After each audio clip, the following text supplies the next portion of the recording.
Bienvenue à vous dans cette nouvelle vidéo d'actualité auto. On a plusieurs sujets. Pour la vidéo du jour, on va déjà parler un petit peu de Lancia qui, oh, surprise, ne va pas bien. Les ventes ne sont pas bonnes, ça fait encore une marque de plus qui va mal pour le groupe Stellantis. On parlera également de la mise en garde des équipementiers qui alertent une fois de plus la Commission européenne sur les emplois qui vont être supprimés à travers l'Union européenne avec la transition si rapide vers le tout électrique. Et puis on fera un petit point vente de voitures en Europe, puisque quelques jours avant la fin du mois de mars et de la publication pour plusieurs constructeurs de leur bilan pour le premier trimestre, on a des chiffres assez intéressants sur ce qui a marché et ce qui n'a pas marché. Ce sera les trois sujets de la vidéo du jour. Je sais bien qu'en ce moment on parle également beaucoup au niveau de l'actualité automobile des taxes américaines sur les voitures européennes qui vont être appliquées début avril et qui vont vraiment causer de gros problèmes aux constructeurs européens notamment. Le problème c'est que ça fait quand même 3 fois que Donald Trump repousse au dernier moment ces taxes. Du coup, avant de vous en parler, avant de parler de leur effet sur notre industrie, j'attends que ce soit officiel, que ce soit fait, parce que c'est quand même un peu le roi pour annoncer quelque chose et changer du tout au tout ses plans au dernier moment. Donc on n'en parlera pas dans cette vidéo et on n'en parlera probablement pas avant le 2 ou 3 avril. Voilà, en tout cas pour les sujets du jour, vous les connaissez, j'espère qu'ils vous intéresseront. Si c'est le cas, bien sûr, je compte sur vous pour donner votre avis en commentaire sur la vidéo du jour, notamment sur le sujet Lancia. Qu'est-ce qui, pour vous, permettrait de relancer cette marque et d'éviter qu'elle ne fasse faillite une fois de plus? Comme d'hab, si la vidéo vous plaît, je compte sur vous pour le montrer en laissant un petit like, en vous abonnant pour les prochains contenus, et puis écoutez, on est parti tout de suite avec le premier sujet.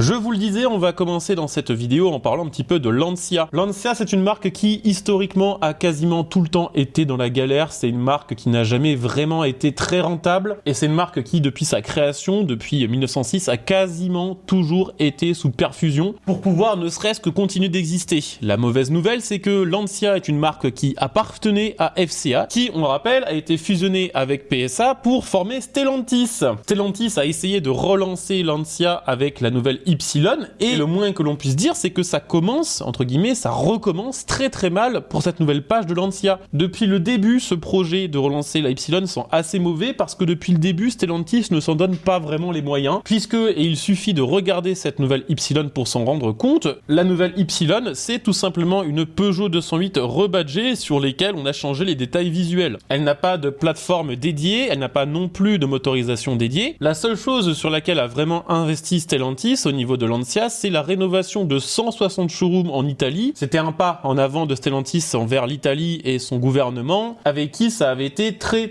tendu, on le rappelle, sous l'ère Carlos Tavares. Sauf que, et sans vraiment de surprise, les ventes de cette nouvelle Lancia Y ne sont pas bonnes. Puisque sur les 2 premiers mois de l'année 2025, Lancia n'a vendu que 2208 unités. C'est pas beaucoup et on pourrait se dire dans un premier temps que c'est peut-être dû au fait que Lancia a besoin de temps pour se refaire une image de marque et besoin de temps pour que sa Y atteigne un bon rythme de croisière, sauf que, c'est triste à dire, mais c'est les chiffres qui le disent, ses ventes sont mauvaises, mais elles sont surtout 72% moins élevées que l'année dernière sur la même période. C'est-à-dire qu'à l'époque, les ventes de la Y n'étaient déjà pas incroyables, et qu'un an après, elles sont 4 fois moins élevées, ce qui est quand même assez inquiétant.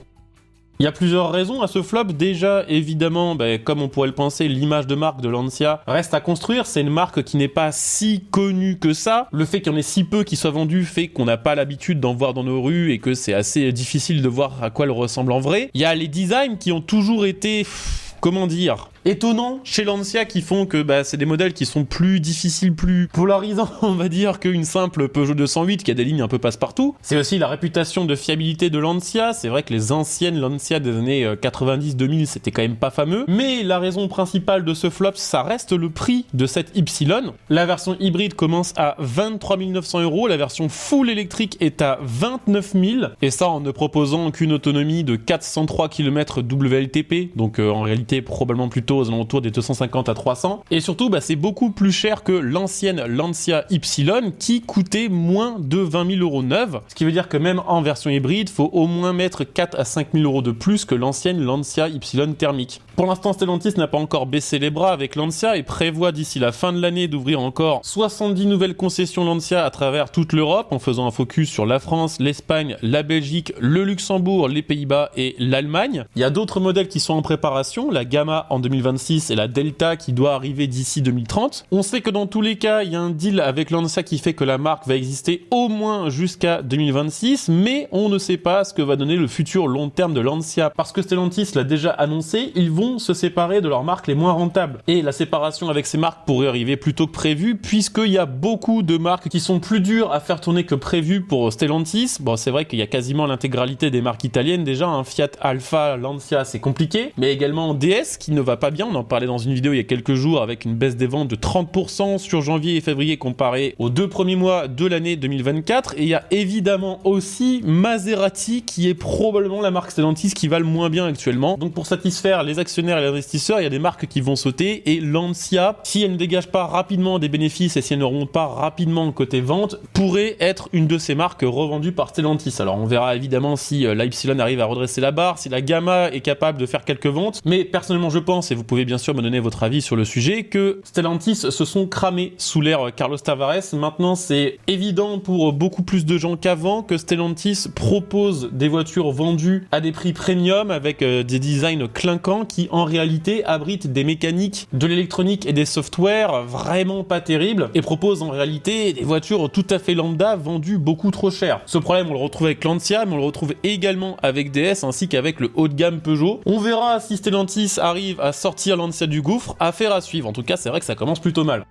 Je voulais aussi vous parler du message d'alerte envoyé par Jean-Louis Pech, qui est le président de la Fédération des industries et des équipements pour véhicules, donc en gros l'association des équipementiers de France, qui alerte une fois de plus le gouvernement français et l'Union européenne sur les conséquences désastreuses de la transition vers le 100% électrique et sur la quantité d'emplois qui va malheureusement disparaître sur ce secteur dans l'Union européenne. J'en parlais déjà il y a quelques jours dans une autre vidéo. En 2024 en France, seulement 1 340 000 voitures ont été fabriquées. Il y a eu plus de ventes, mais il y a beaucoup de constructeurs qui fabriquent à l'étranger et qui vendent en France. On est revenu à un niveau de production similaire à celui des années 60, c'est vraiment dramatique. Et tout ça, bien sûr, a un impact sur les usines qui fabriquent les voitures, mais a bien sûr un impact sur les équipementiers chez qui les usines qui fabriquent les voitures s'approvisionnent. Pour Jean-Louis Pech, ces chiffres sont extrêmement préoccupants. La seule chose qui enlève un petit peu de pression sur le secteur actuellement, c'est le retrait, ou en tout cas la suspension des pénalités CO2. On en parlait il y a quelques jours, les constructeurs vont avoir 3 ans pour se mettre au niveau pour atteindre les seuils imposés par la Commission européenne plutôt qu'une année seulement, ce qui va faire qu'en réalité ils vont pouvoir continuer à vendre de la voiture thermique et les équipementiers vont pouvoir continuer à fabriquer des équipements. Il est évident pour lui qu'en Europe il y a un problème de compétitivité, notamment en France, à cause bien sûr du coût du travail, mais également du coût des énergies. Je vais pas encore vous refaire le même couplet, mais on est vraiment trop cher. Il y a trop de taxes qui assassinent complètement l'industrie française et l'industrie européenne de manière générale. Et il explique que c'est assez simple à comprendre que des grands groupes qui sont présents sur plusieurs continents décident de produire là où c'est moins cher, et malheureusement c'est en général pas en Europe, et ferment les sites les moins compétitifs. D'après lui, une des solutions qui serait possible de mettre en place, en attendant une baisse des taxes et une baisse des coûts de production, ce serait le fait d'instaurer une règle obligeant, comme le fait les États-Unis, une certaine quantité de pièces fabriquées localement sur les voitures qui seront vendues dans l'Union européenne. C'est une proposition qu'a déjà fait ce genre d'association à la Commission européenne, mais il y a un gros problème, c'est que la plupart des grandes marques et des équipementiers allemands sont contre, et le poids de l'Allemagne sur les décisions de l'Union européenne étant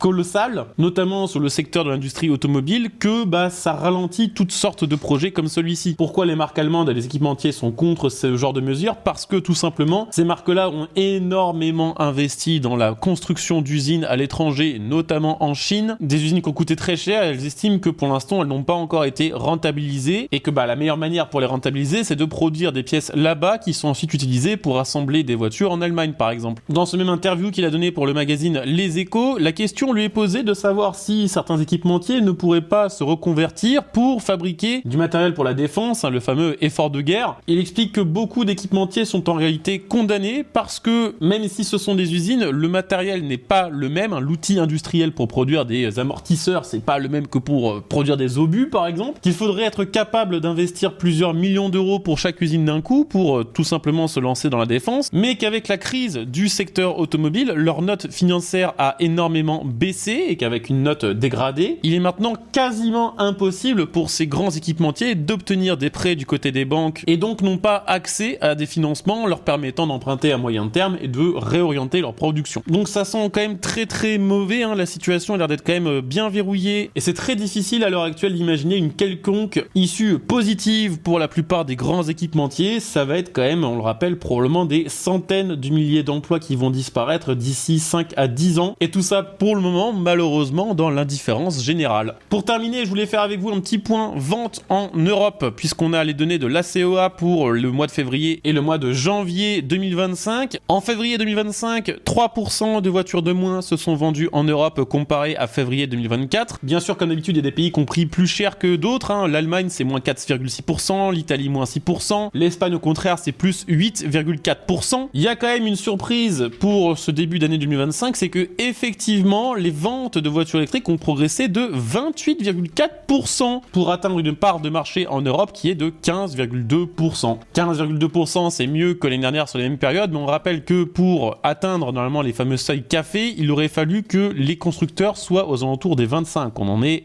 toujours très loin. Alors ce qui est assez difficile à comprendre, c'est que c'est pas du tout homogène, hein, là aussi sur l'Union Européenne. C'est plus 41% pour l'Allemagne avec un gros biais quand même, le fait que l'année dernière en Allemagne à cette période-là, il y avait vraiment une crise de la voiture électrique, il y a eu vraiment un flop de l'électrique à cette période-là parce qu'il y a eu la suppression des bonus. Donc c'est plus 41% mais basé sur des valeurs qui étaient très faibles. En Belgique c'est plus 38% et en France par contre c'est une baisse de 1,3%. C'est assez difficile à expliquer. Et ce qui est assez étonnant, c'est que justement jusqu'à la fin de février 2025, il y avait encore un système de bonus en France. On avait parlé dans une vidéo, il y avait vraiment un surboost des ventes qui s'était arrêté quasiment du jour au lendemain, hein, le jour où le bonus avait disparu, et même du coup avec ce boost des ventes, on est quand même à moins 1,3%. En février 2025, à l'échelle européenne, les ventes de voitures thermiques essence ont baissé de 20%. C'est en France qu'on a enregistré la plus forte baisse avec moins 27,5%. La part de marché des thermiques pure essence est passée de 35% à 29% sur la même période. Pour le diesel, c'est une chute de 28% avec une part de marché qui est aux alentours des 9,7%. Ce qui marche très fort toujours et ce qui marche très fort depuis un moment maintenant, c'est l'hybride avec les voitures hybridées qui ont encore connu une grosse progression à travers l'Union Européenne, plus 18,7%. En France, c'est même plus 51%. Alors pas pour tous les types d'hybrides puisque l'hybride rechargeable a chuté quand même de 5%. En cause notamment en France par exemple la fin des avantages fiscaux pour les hybrides rechargeables qui étaient jusqu'ici très appréciés par les entreprises et qui représentait beaucoup de véhicules dans les flottes. Donc pour résumer, pour l'instant les ventes de voitures européennes sur les 2 premiers mois de l'année 2025, le thermique globalement baisse beaucoup, l'hybride augmente beaucoup et l'électrique augmente beaucoup en proportion mais basé sur une valeur absolue qui de base était assez faible et on est toujours loin des objectifs qu'il aurait fallu atteindre pour éviter les amendes. Heureusement qu'elles ont été réparties sur 3 ans plutôt que sur une seule année parce que ça aurait été très compliqué. Voilà, on a fait un petit peu le tour pour les actus du jour, j'espère que la vidéo vous aura plu, on se retrouve demain pour de la news.